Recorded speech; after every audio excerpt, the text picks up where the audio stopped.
بسم الله الرحمن الرحيم كل wanaagsan daawadayaal barnaamijkan waxaan idinku soo gudbinaynaa wararka degdega ah ee naga soo gaaraya magaalada Beirut ee caasimadda waddanka Lebanon ee sheegaya in diyaaradaha dagaalka Israa'iil duqeyn saacado ka hor ay ka geysteen magaalada Beirut in lagu beegsaday hogaamiye sare oo ka tirsan ururka Hezbollah haddaba maxaa laga og yahay ilaa hadda hogaamiyahan la beegsaday marnaba in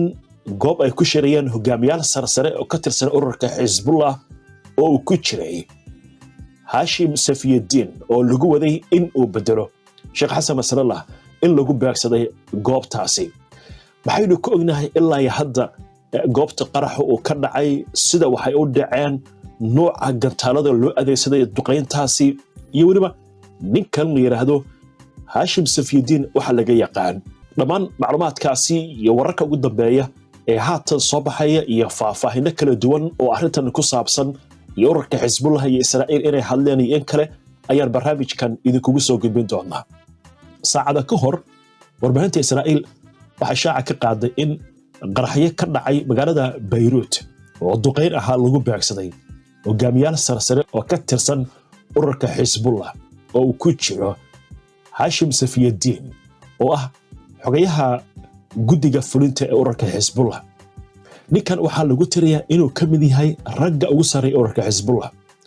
isaga iyo Sheikh Naim Qasimna waxa lagu waday midkood inuu bedelo Hassan Nasrallah ilaa hadda ma jirto xog rasmi ah oo ka soo baxday dhanka Israa'iil oo ku aadan ninkan in la khaarijiyay laakiin warbaahinta Israa'iil ayaa waxay tibinaysaa macluumaadyo ku aadan in bartilmaameedka weerarkaasi uu ahaa Hashim Safiyuddin haddaba warbaahinta ayaa waxay tibinaysaa muuqaalada qaraxaasi oo waliba la sheegay inuu ahaa mid ka weyn kii lagu dilay jimcihii hore Hassan Nasrallah ee ka dhacay dhanka koonfureed ee magaalada Beirut ee caasimadda waddanka Lebanon xoguhu waxay sheegayaan in goobta la weeraray ay ahayd aag ay Hezbollah aad ugu badan yihiin oo ay ku leeyihiin xarumo waaweyn waxaana la sheegay goobtan inay ahayd goob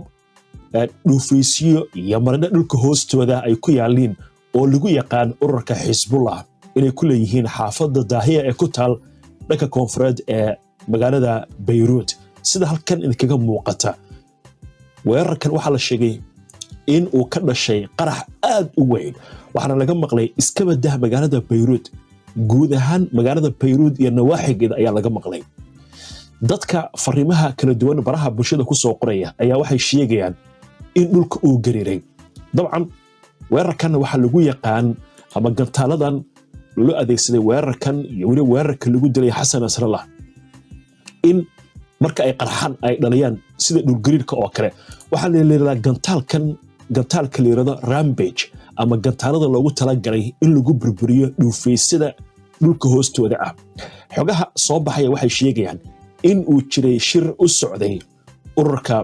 Hezbollah shirkaasna waxa la sheegay inuu qayb ka ahaa Hashim Safiyuddin oo ahaa xogayaha fulinta ee ururka Hezbollah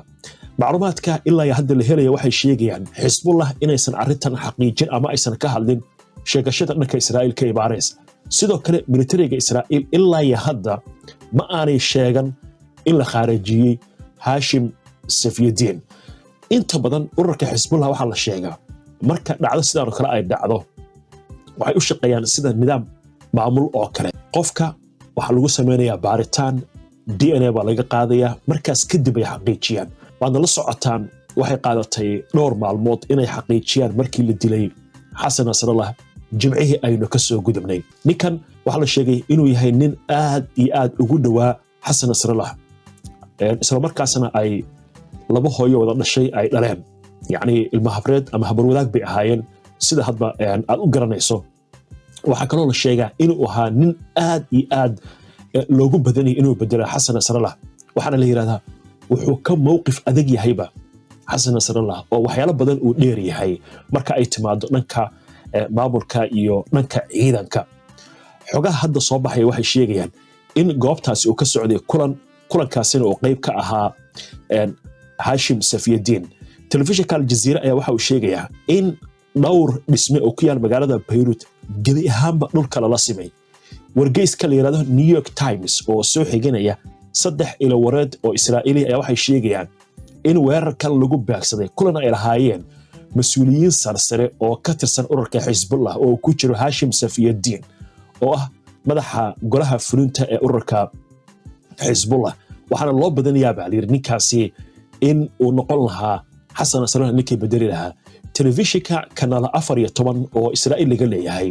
ayaa waxa uu sheegayaa in la beegsaday Hashim Safiyuddin sidoo kale shabakada Axios ee Mareykanka laga leeyahay ayaa iyana waxay ka soo xigatay 3 sarkaal oo Israa'iiliina oo sheegaya in weerarkan ugu dambeeyay bartilmaameedku uu ahaa Safiyuddin laakiin waxay sheegeen ilaa hadda inaysan cadeyn karin in lagu dilay weerarkaasi iyo in kale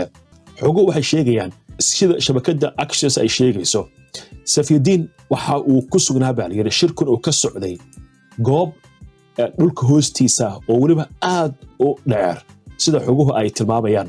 macluumaadka sidoo kale waxa kamid ah hadda soo baxaya wakaaladda wararka ee Reuters ayaa idina waxay ka soo xigatay ilo wareediyo dhanka Lebanon laga helayo in qaraxa ka dhashay duqeyntan uu ka xoog badnaaba kii lagu dilay Xasan Nasrallah wariye ka tirsan telefishinka Al Jazeera oo ku sugan magaalada Beirut ayaa waxa uu sheegay in qaraxu uu sababay dawaan ama dhawaaq aad u xoog badan isla markaasna laga maqlay magaalada Beirut iyo nawaaxigeeda xogaha kale ee soo baxaya waxa kamid ah wararka ku aadan in arintan uu ka hadlay mid kamid ah ragga khubarada ku ah arrimaha dagaalka General Elias Hana oo arrimaha militariga ku xeel dheer ayaa telefishinka Al Jazeera isagoo la hadlay waxa uu sheegay marka la eego nooca qaraxan dhacay in uu muujinayo in goobtan aysan ahayn goob inta badan lagu kaydiyo hubka wuxuu leeyahay haddii meeshan ay ahayn lahayd meel hubka lagu kaydiyo dhowr qarax oo isxigta ayaa dhici lahayd buu yiri laakiin sida muuqata weerarku wuxuu ahaa weerar lagu beegsaday hal meel wuxuuna sheegay gantaalka lagu beegsaday goobtan in uu laba qarxo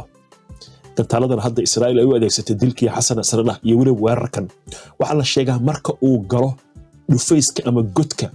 inuu si laba qarxo waxyaalaha waxa keenay leeyahay qasaaraha si dhaliya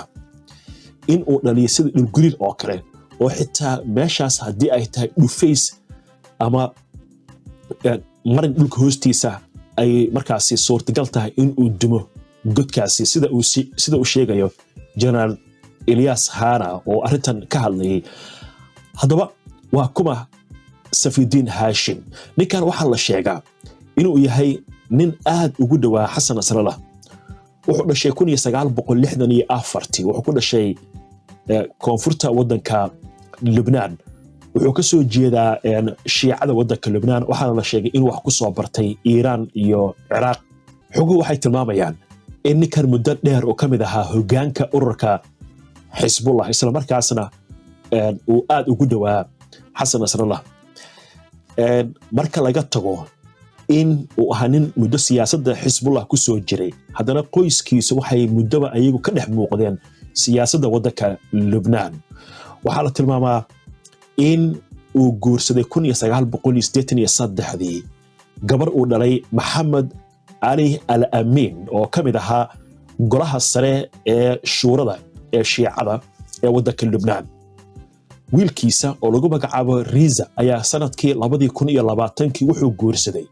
gabar uu dhalay hogaamiyihii ciidanka Quds ee ilaalada kacaanka Iran General Qasim Soleimani oo Mareykanku ay ku dileen